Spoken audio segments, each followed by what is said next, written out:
조금이라도 내 손을 벗어나 있으면 불안한 스마트폰부터 언제부턴가 고급 시계를 대체하고 있는 스마트워치까지 요즘 현대인들은 정말 많은 전자기기를 소유하고 있습니다. 그 중에 대표적인 전자기기로 아이패드가 있는데요. 특히 요즘에 학업용으로 아이패드를 사용하는 분들이 정말 많습니다. 그러다 보니 어느새 나만 아이패드 없는 것 같고 혹은 이미 가지고 있더라도 새롭게 출시되는 아이패드를 보고 있으면 괜히 사고 싶은 생각이 듭니다. 맨날 리뷰 영상을 찾아보면서 뭔가 아이패드만 있으면 내 삶의 질이 올라갈 것만 같은 그런 상상을 하곤 합니다. 이걸 저희는 아이패드병이라고 부르기로 했어요. 사실 아이패드병은 사야지만 치료가 된다는 말이 있잖아요. 제 주위에도 이런 아이패드병을 앓고 있는 친구들이 많았습니다. 전 아이패드병에 걸린 친구들에게 어차피 아이패드 살 때까지 고민할 거니까 그냥 중고로 사라 이렇게 추천을 해주는 편입니다. 그럼 오늘은 제가 왜 중고 아이패드를 추천드리는지 그 이유 3가지에 대해서 말씀드려 보겠습니다. 혹시라도 지금 아이패드 구매를 망설이고 있거나 기변을 생각 중이시라면 제 영상을 보시고 결정에 참고하시길 바랍니다.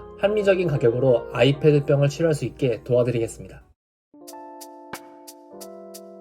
저희가 아이패드를 구매하고 주로 사용하는 용도가 어떻게 될까요? 디자인이나 음악 활동에서 일하시는 분들 중에 아이패드를 본업에 사용하시는 분들은 논외지만 그렇지 않은 일반인들은 컨텐츠 소비, 다이어리, 그림 이 3가지 용도를 가장 많이 사용할 거라고 생각합니다. 솔직히 아이패드는 비싼 넷플릭스 기기라는 말도 있죠. 컴퓨터를 구매할 때도 사무 목적이면 저렴한 사무용 PC를 구매하듯이 영상 시청, 다이어리, 그림이 목적이라면 마찬가지로 신제품보다는 상대적으로 성능이 조금 낮지만 가격이 저렴한 아이패드를 구매해도 괜찮지 않을까?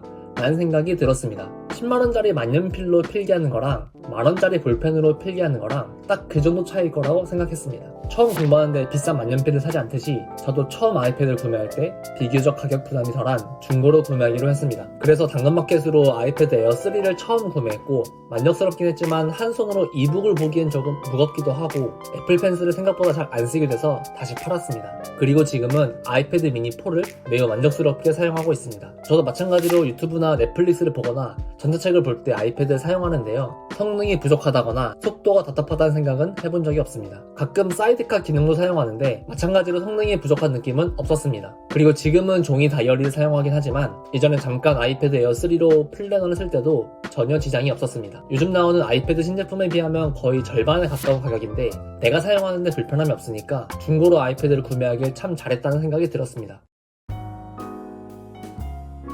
새롭게 출시되는 아이패드에는 새롭게 생기는 기능이 사실 별로 없습니다. 아이폰이나 다이나믹 아일랜드나 AOD 같은 기능들이 새로 생기긴 하지만 아이패드는 중고 제품이나 신제품이나 기능적인 차이가 크지 않습니다. 심지어 디자인도 크게 다르지 않죠. 지금 생각나는 아이패드의 새로운 기능은 120Hz의 화면 주사율과 애플 펜슬 2세대 지원 정도인데 120Hz가 필요하다면 최신 M2 프로가 아니라 2017년에 출시한 아이패드 프로 2세대를 사도 충분히 즐길 수 있습니다. 애플 펜슬 2세대를 지원한 중고 아이패드도 이미 시장에 많이 풀려 있고요. 만약 정말로 혁신적인 아이패드가 나와서 이전 세대 아이패드에는 전혀 지원이 되지 않는 신기능이 나온다면 모를까? 그렇지 않다면 중고를 사더라도 아이패드의 대부분의 기능을 똑같이 사용할 수 있다고 생각합니다. 완전 새로운 아이패드가 나온다면 와이프한테 사달라고 해볼만 한데 언제쯤 나올까요?